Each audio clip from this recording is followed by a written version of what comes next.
22 अप्रैल को जम्मू कश्मीर के अनंतनाग जिले के पहलगाम के पास वेस्टर्न वैली में एक टेररिस्ट अटैक होता है। उस टेररिस्ट अटैक में लगभग 26 लोग मारे जाते हैं और कई सारे लोग गंभीर रूप से घायल होते हैं। ये हमला वहाँ पर सैलानी और जो स्थानीय लोग थे उन पर हुआ था और इसकी जिम्मेदारी टीआरएफ लेती है। इसके बाद जांच एजेंसियों द्वारा आतंकवादियों के कुछ स्केच जारी किए जाते हैं और उस स्केच जारी करने के बाद की रहने वाली दावा करती हैं कि स्केच के आधार पर वो उनमें से कुछ आतंकवादियों को पहचान रही हैं। हमारे साथ इस वक्त बात करने के लिए मौजूद हैं। जांच एजेंसियां जांच करती हैं जो अटैक हुआ रहता है पहलगाम पे, उसके बाद आप दावा कर रही हैं कि उसमें से जो कुछ आतंकी हैं उनको आप पहचान रही हैं। तो ये कैसे आप पहचान रही हैं और ये कैसे दावा कर रही हैं आप? सर, हमारे साथ में 2 लोग उनमें से थे। पहलगाम में हम भी गए थे 20 अप्रैल को, और 20 अप्रैल को हम लोग खच्चर वालों से मिले। खच्चर वालों से बात हुई, वो बोले ऊपर आपको है ना खच्चर से जाना है। तो खच्चर वाले हमारे साथ 12 लोग भेजे थे, लेकिन रास्ते में जाते जाते वो 4 से 5 रह गए थे और ऊपर जाके 2 लोग हमें नए मिले थे। उनमें से जो स्केच जारी किया है मैं आपको दिखाती हूँ। ये तो खच्चर वालों में ही था। ये सबसे हमसे धर्म वगैरह को लेके बहुत ज़्यादा बात कर रहा था। क्या नाम था इनका? मैं नाम नहीं जानती।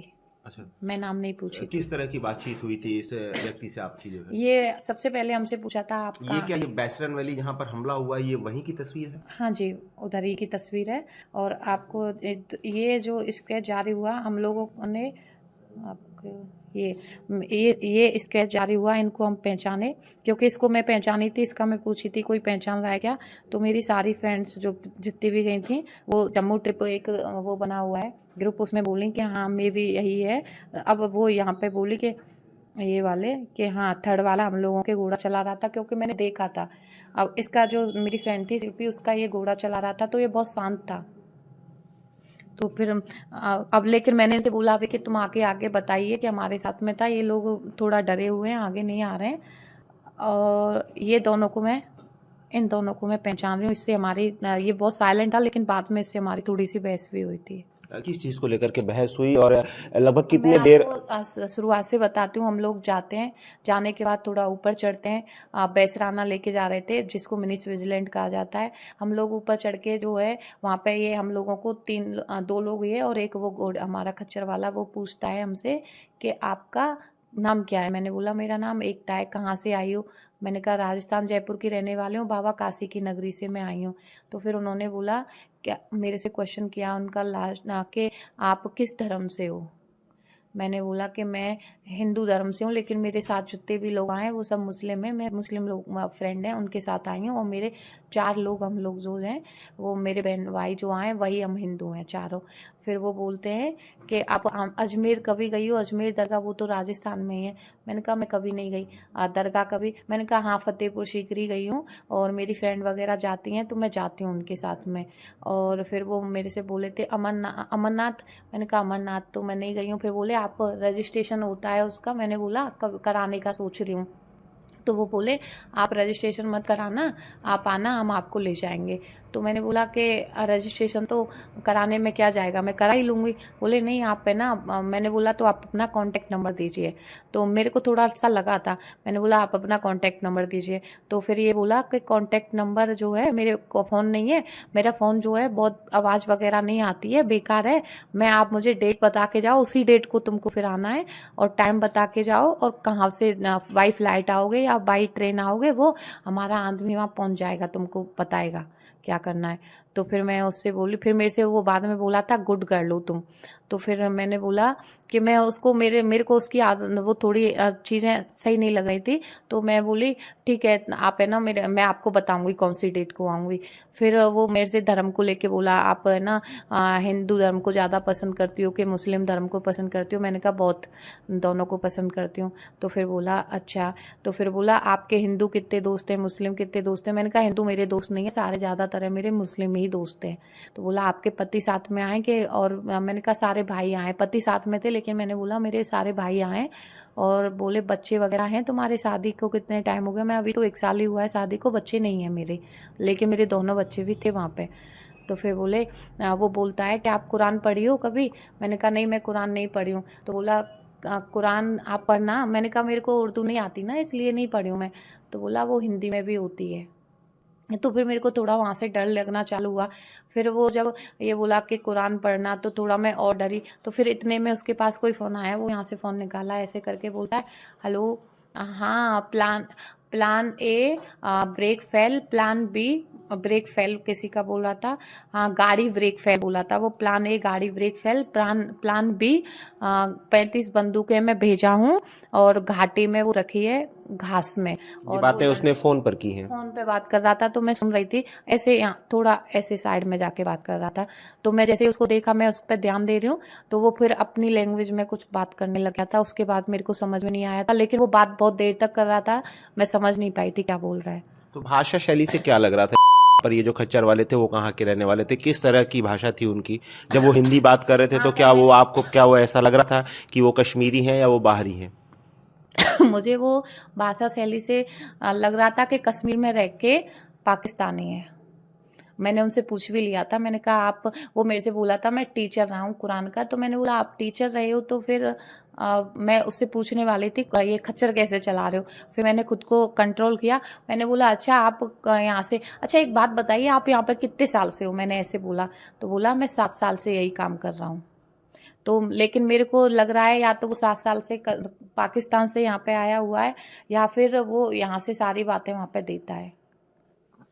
ये जब घटना घटित हुई तो क्या इसके बाद आप आईं और सुरक्षा बल या पुलिसकर्मी, क्योंकि जगह जगह पर टूरिस्ट बूथ बने होते हैं पहलगाम में, अगर बात की जाए तो जो आरू वैली है, बेताब वैली है, चंदन वैली या बैसरन है, तो यहाँ जगह जगह पर ऐसी तैनातगी रहती है जहाँ पर आप ये बात बता सकें, शिकायत दर्ज करा सकें, टूरिस्ट फ्रेंडली बड़ी व्यवस्था रहती है वहाँ पर, इस तरह के दावे किए जाते हैं। तो क्या आपने कहीं इसकी शिकायत दर्ज कराई थी उस वक्त? सर कोई भी बूथ नहीं था, कहीं पे भी नहीं था, सिर्फ वो जहाँ पे पहलगाम में एंट्री करते हैं शायद 8 से 10 किलोमीटर वहीं पे था। और वहाँ पे भी जब हम लौट के आए थे तो वहाँ पे कोई आर्मी वाला नहीं था, खाली पड़ा हुआ था। और अंदर गए थे तो ना तो कोई पुलिस थी और ना कोई सिक्योरिटी थी, सिक्योरिटी माइनस में थी, दूर दूर तक कोई भी नहीं थी। अगर होती तो हम लोगों के साथ, मेरे यहाँ पे ऐसे मारा गया था, खींचा गया था, वो सारी चीज़ें वो देखते ना, कुछ हम लोग भी उनको बताते, तभी तो हम ज़्यादा डरे थे। खुद के बचाव के लिए हमने, फ़ोन में नेटवर्क नहीं था क्योंकि पठानकोट से हमारी सिम बंद हो गई थी, तो हम ऐसे कर रहे थे और न कि हम लोग लाइव आए। तब जाके वो है ना, 2 लोग तो नीचे आते आते गायब भी हो गए थे, जो जिनका स्क्रैच जारी हुआ है। वो हम लोगों को कश्मीर वैली पे मिले थे और वहाँ से हम नीचे आए, थोड़ा सा आगे आए थे, पर पता नहीं कहाँ चले गए थे। कितने यकीन के साथ ये आपका दावा पुख्ता है और कितना पुख्ता है कि ये स्केच उन्हीं लोगों का है जिन्होंने आपको बैसरन के लिए खच्चर की राइड मुहैया कराई थी, उपलब्ध कराई थी? तो ये कितना पुख्ता दावा है ये आपका? क्योंकि अगर ऐसा नहीं होता है और वो लोग जिस तरह से आप बता रही हैं, अगर उसमें नहीं होता तो जांच एजेंसियां जो है जब जांच करती हैं तो काफ़ी उनको शक के घेरे में लाएंगी। तो कैसे देख रही हैं इस पूरे मामले को, कितना पुख्ता यकीन है आपको इस पे? सर मुझे इसलिए यकीन है, वो 35 बंदूकों की बात कर रहा था, वो मैंने खुद से सुना था। और वो एक फ़ोन इतना बड़ा रखा था, उस पर मेरे को पूरा यकीन है। वो मेरे से खुद धर्म को लेके बात किया, हम लोगों के धर्म का पूछा, वो सब कुछ उस पर मुझे पूरा भरोसा है कि वो मिला हुआ है। और जो स्क्रैच जारी हुए हैं उनको तो हमारा पूरा ग्रुप ही पहचान रहा है, मैं 200% श्योर हूँ वो हमारे साथ थे। और वो जो है, मैं उनका बता भी सकती हूँ, एक आर्मी का उनके पास बैग था और वो पीछे लटकाया हुआ था, 20 से 22 साल का लड़का था। और एक जो है वो था 35 से 40 साल का था, और वो बड़ा सा यहाँ तक कुर्ता पहना था, वाइट कलर का प्लास्टिक फेरन पहना हुआ था उसने, जो कश्मीरी ड्रेस होती है हाँ लंबी सी, उसने फेरन पहना हाँ, हुआ था। प्लास्टिक का वाइट कलर का बैग यहाँ पे वो आगे लटकाए हुए थे। उसके बाद जब स्केच जारी हुआ, आपने कुछ एक व्हाट्सएप चैट का जिक्र किया, ग्रुप में चैट हुई इस तरह की, उसके बाद ने क्या किया, कहीं शिकायत दर्ज कराई फिर इस चीज़ की? जी, मैं यहाँ पे पहुँची, सबसे पहले मैंने भोले बाबा को धन्यवाद बोला। तो मैं सबसे पहले काशी पहुँची थी, काशी में जाके मैंने उनको धन्यवाद बोला, वहीं हमारी ट्रेन रुकी थी। मंदिर गई, वहाँ पे जल वगैरह चढ़ाया, उनको धन्यवाद बोला कि हम वहाँ से सेफ आ गए। वहाँ से आने के बाद जैसे ही मैं फ़ोन लगती हूँ, फ़ोन अपना लेती हूँ, तो मैं स्क्रैच देखती हूँ, मेरे जीजाजी भेजे हुए थे कि ये तुम इनमें से किसी को देखे हो क्या, ये स्क्रैच जारी हुआ है। मैंने तुरंत जीजू को बोला, अभी मेरे पास मैसेज है, मैं जीजू मैं इनको पहचान रही हूँ। और फिर मैंने तुरंत 1076 पे कॉल किया था, 2.5 मिनट बात हुई थी, लेकिन वो अच्छा रेस्पॉन्स नहीं दिए।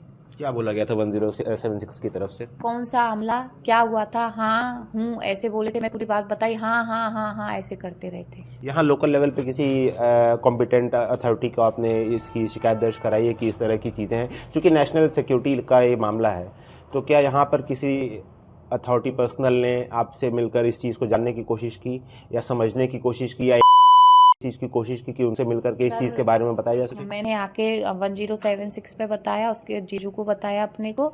उसके बाद फिर मेरे को ब्रेन ट्यूमर है, मेडिसिन ली, मैं 2 घंटे रेस्ट की।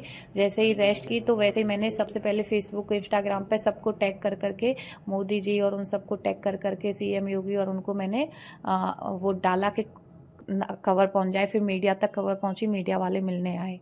और फिर कल जो है लोकल पुलिस के अधिकारी भी आए थे, वो बता के गए, उन्होंने किसी से बात कराई, वो बता के भी गए। कितने दिन के लिए कश्मीर में थी और कहाँ-कहाँ पर आप इस दौरान विज़िट की थी? कब से कब तक थी आप कश्मीर में हम एक बार? लोग 13 से 21 तक थे। पहलगाम के अलावा और किसी इलाके में साउथ कश्मीर जिसका आप ज़िक्र कर रही हैं, तो क्या वहाँ पर भी आप गई थी? जी, मैं हर जगह पे गई थी। मैं श्रीनगर गई थी और सोनमार्ग गई थी, पटनीटॉप गई थी, पहलगाम गई थी और कटरा गई थी। लेकिन श्रीनगर में जो है टनल बनाए, कोई ऐप को ने बनाया टनल का, मेरे को नाम याद नहीं है। वहाँ तक सिर्फ सिक्योरिटी थी, उसके अलावा और कहीं सिक्योरिटी नहीं थी। ना सोनमार्ग में भी कोई सिक्योरिटी नहीं थी, पहलगाम में भी नहीं थी, पटनीटॉप में भी नहीं थी, रास्ते में भी नहीं थी।